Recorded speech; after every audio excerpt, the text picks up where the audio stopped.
السلام عليكم ورحمة الله وبركاته. channel kaad naga daawanayso waa Macalin Muuse official channel.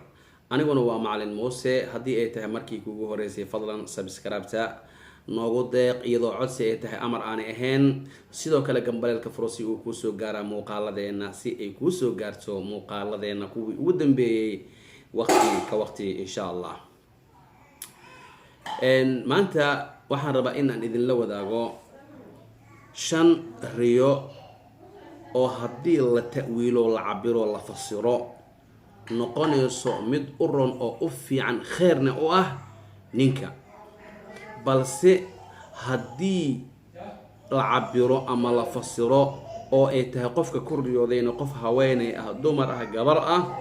waxa ay u noqonaysaa shar oo riyadaas iyada ah lama ta'wiilinayo, lama fasirayo, loomana sheegayo gabadhaas iyada ah. haddaba maxay yihiin riyadii?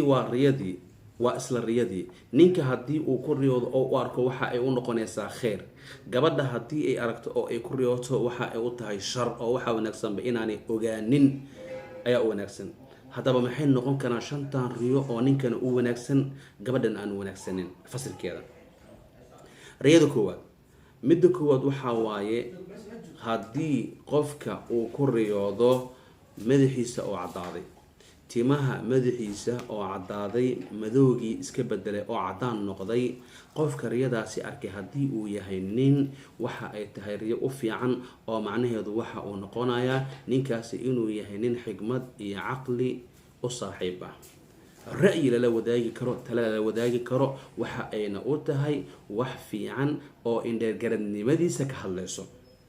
balse isla riyadan laftirkeeda oo timahaaga oo kalarkooda madow caddaan isku bedelay, gabar haddii ku riyooto maxay noqonaysaa? ma la fasiraayo. maxaa yeelay? sababtoo ah sharciga ayaa waxa uu yahay riyada haddii ay tahay riyo xun ma la fasiro. qofka mucabirka ah ma fasiraayo. qofka riyada arkayna inuu raadiyo fasirkeeda ma habboona, qofka riyada fasirayna inuu fasiro ma habboona. haddaba maxaa ila gudboon haddaan ahay gabar oo aan arko aniga oo timahayga caddaadeen? waxaa kula gudboon inaad isla markaas aad soo kacday aad acuudu billaysataa, acuudu billaahi min ashaytaani rajiim aad tiraahdaa, kadibna aada weysaysataa, ilaahayna barisa, cidna aadan uga sheekeenin, ilaahayna aad ka magangashaa sharteeda iyo dhibkeeda biidni ilbaari jalla wacalaa. kuma dhibaysa riyadaas iyada, afka qabso, aamus, acuudu billayso, hurdadaada ku noqso, cidna ha uga sheekeenin. dawada riyada xun ee lagu riyoodaa saas waaye. ayib, tii koowaadaan ka farxadanay. tan labaad maxay tahay? tan labaad oo ninkan khayr u ah gabadhana shar u ah ayaa waxa ay tahay isaga oo imaam ah. qofka haddii uu ku riyoodo isaga oo salaad dadka tujinayo imaam ah, riyadan iyada oo imaamnimada ah haddii ay raggu ku riyoodaan waxaa lagu fasiraa macnaheeduna uu yahay ninkaasi inuu sameyn doono horumar noloshiisa. haddii uu yahay maalan oo kale shaqalaan, inuu shaqo heli doono, inuu jago fiican heli doono, inuu heer sare gaari doono, inuu horumar noloshiisa ka sameyn doono ayay ka tarjumaysaa. waa riyo u fiican rag ahaan marka loo fiiriyo. laakiin gabadha haddii ay ku riyooto iyada oo tujinayso imaam ah,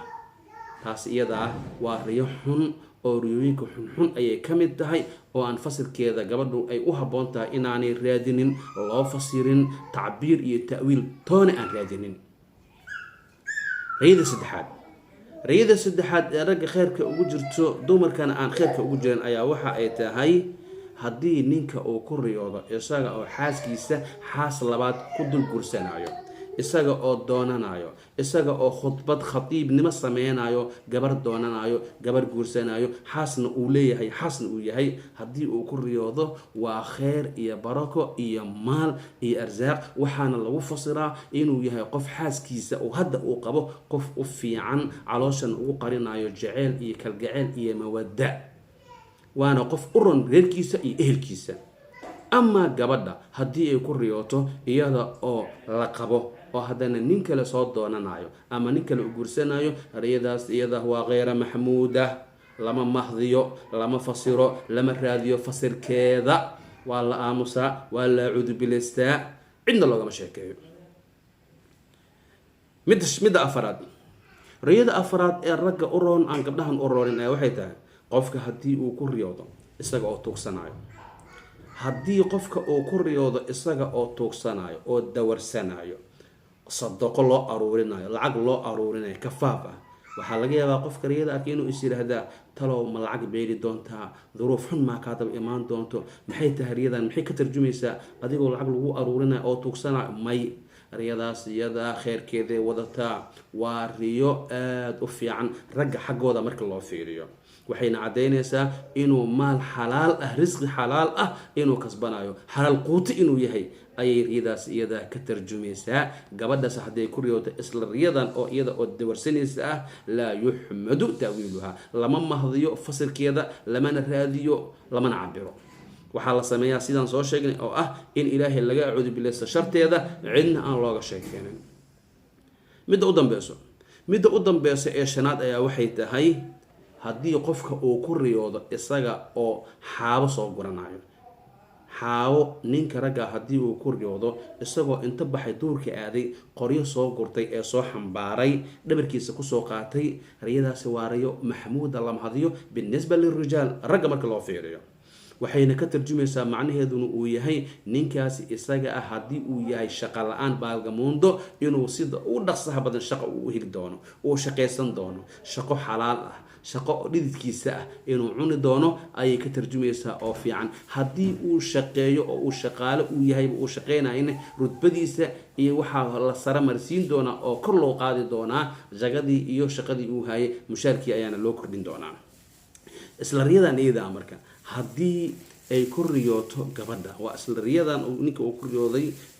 mataqaana xaabada lasoo guranay ah waa keyra maxmuud ah waa riyo aan la mahdinin waa riyo aan fiicneen gabadha xaggeeda gabadha binisba lilmar-a oo ma fiicna riyadan iyada ah waxaana daliil kaaga filan wamra'atuhu xamaalat alxatab fii jiidiha xablun min masad ayuu ilaahi subxaanahu watacaala uu ku yiri qur-aanka fii suurati tabad haddaba waxaan ogaanay marka shantan riyo oo raggana kheyr u ah dumarkana shar u ah inay mataqaanay haddii ay gabadha ay aragto ay ku riyooto inaanay raadinin fasilkeeda aanay weydiinin sheikh iyo qof fasiro riyooyin intaba oo ay halkaasi ku gaabsataa aanay cidna uga sheekeenin shibna ay tiraahdaa nebigu wuxuu yihi sala allahu calayhi wasalam qofka haddii uu ku riyoodo oo uu arkay habeenka wax uu kahanayo oo uu necab yahay acuudu bileysto marka ugu horeyso falyastacid billahi min shari maa raa marka ugu horeyso ha ka acuudu bileysto waxa uu arkay shartiisa ka gadaalne cidna yaan uga sheegeen ha aamuso fainaha laa taduruhu in sha allah hadalkan muxuu kusoo gabagabay nabig sal ly slam fainaha laa taduruhu in sha allah dhibi meeso ilaahay idinkiisa dhibi meesa ayuu yihi gabaryahi haddaad doonayso inaanay riyo xun aanay ku dhibin cidna ha uga sheekeenin هذا وصلى الله وسلم وبارك على نبينا محمد وآله وصحبه وسلم انت كل مدونو ان شاء الله تعالى درسي حيغو اما برنامج كان برنامج حيغو وانا مع الموسى او اذن كغا تغايو سلام الله عليكم ورحمة الله وبركاته اقول ما تسمعون واستغفر الله العظيم لي ولكم ولسائر المسلمين فاستغفروه انه هو الغفور الرحيم